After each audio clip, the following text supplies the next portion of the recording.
আজ বইপাড়া বইছে চরম ক্ষত। পুজোর আগে আর্থিক ক্ষতি বইপাড়ায়।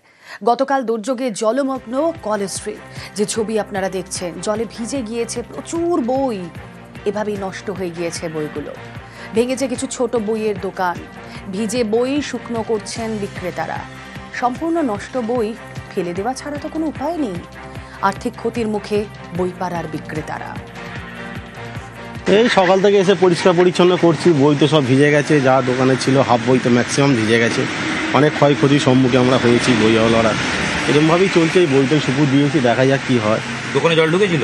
জল বলতে 1 কোমর করে জল ভিতরে ছিল। রোদে শুকাতে দিয়েছে, বই কি আর শুকানো যায়? সব তো ওই আটকে গেছে, বই সব যে যার মতন সব পাতায় পাতায় আটকে গেছে, ছিঁড়ে যাচ্ছে। এইসব কি আর আটকানো যাবে? এই যা আসে এর মধ্যে এই হচ্ছে আর কি। পুজোর আগে তো ক্ষতি মানে বিরাট ক্ষতি হয়ে গেছে আমাদের।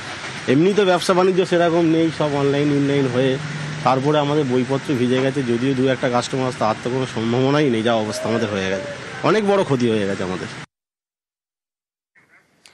দুর্যোগে চরম দুর্ভোগ বইপাড়ায়। সম্পূর্ণ বই নষ্ট, বেশ কিছু বই নষ্ট। যে ছবি আপনারা দেখছেন, মর্মান্তিক এই ছবি। পুজোর আগে আর্থিক ক্ষতি বইপাড়ায়। সেখান থেকে প্রতিবেদন তুলে ধরেছেন সহকর্মী ইরণ রয় বর্মন। মঙ্গলবার গোটা শহর জলমগ্ন ছিল। ব্যতিক্রম নয় কলেজ স্ট্রিটও। কলেজ স্ট্রিট বইপাড়া, যেখানে প্রায় সব দোকানে প্রকাশনী যারা রয়েছেন, প্রকাশনী সংস্থাগুলো, সেই জায়গায় জল প্রবেশ করেছে এবং দেখা যাচ্ছে বিপুল ক্ষতিও হয়েছে। কারণ বই ভিজে গেছে।